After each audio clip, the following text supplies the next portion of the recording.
God chose you to raise Mateo because you are uniquely equipped to raise this child.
Congratulations po. We're praying for the safe and yung mahirap mag-labor pero once na makawakan mo siya, sobrang joy. Yung malang naman. And then especially first stage. And then nandito tayo sa lugar na medyo malaki tayo sa family. But we're still here as your also spiritual parent. I'm just God to guide us. Give us wisdom. Kaya, like, lahat tayong nag-aas ng wisdom kayo, Lord. Amin natin sila i-release. I know magiging, magiging good parent. Kasi meron kayo spiritual parent na good. Congratulations and I love you. I know this has been an answer prayer to both of you. Like yung kwento namin na we've been trying to again for 4 years. Pero nakakatawa pa rin kasi make sure that when the baby was being produced, siya lang yung mag-glorify. Meron daw kasing University of Parenting or master's degree. So, actually then, we try our best with the help of other people, syempre yung guidance ng Lord. Kahit maliit pa, kahit pa lumalakas, let's pray for our kids. Hanggang sa, constantly we pray for them. Yung mag-close lahat ng gaps na gagawin mo sa atin. Yan lang. Congratulations. And then, praying with my family, with you guys, yung ginawa niyo is not just for now. God will bless it from you. Nakita ko ng those who did not, intentionally ask for something of their own back. I need to be very intelligent. So praying what we have done, what we are doing, will not just impact your generation, but generation. The best you can give to Mateo is to love sila.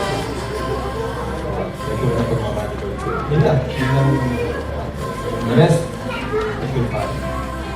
You love God, finish. And naman, ako thankful ako for Jay kasi nga, kumbaga exceeded my expectation when it comes to pregnancy. Hindi siya madali. And I salute all the women in this room and everywhere na talagang hindi madaling mabuntis or whatever. Pero if you have a supportive husband with you, and pinakaya niya sa team, and with him, I thank God for your hard work, and for your patience. Kasi nga, hindi na rin talaga maano yung emotions community. But, I pray and I hope na when Mateo comes makasama na natin siya, is talagang you will na say, or sustain mo yung ganyan attitude, especially when leaving our family to God. Kasi, everything will go well if si Lord yung center ng family. Thank you, and I pray and hope na mag-continue yung God's legacy as what we were discussing last time. And for everyone, thank you so much po. First of all, pasalamat din sa lahat na yung time niya na dito pwede na spend time with us.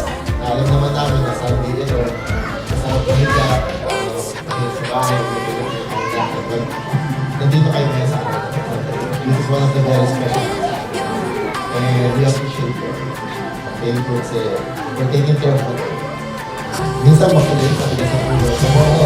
Sa pagsasabihan ng Einstein. Yun lang, thank you for taking care of our little one. And na-appreciate ko natin yung ginagawa ko sana. Kasi nakikita ko naman yung mga pinagdadaanan mo, yung gano'n ka yung siguro. Pwede siguro kasi hindi naman sa iba. Pero nakita ko naman kasi lahat ng mga nangyayari. So, thank you kasi lahat tinitis mo, yung pain na almost everyday na nararamdaman mo. Magkakaila kasi alas naman na hindi naman magbabago yung pagdala ka na sa yung pag-aalaga ko sa inyo, and syempre responsibility ko naman tumitan mo siguro hindi na agree husband and naging father ng ko. Kaya yun ang pag-rate ko din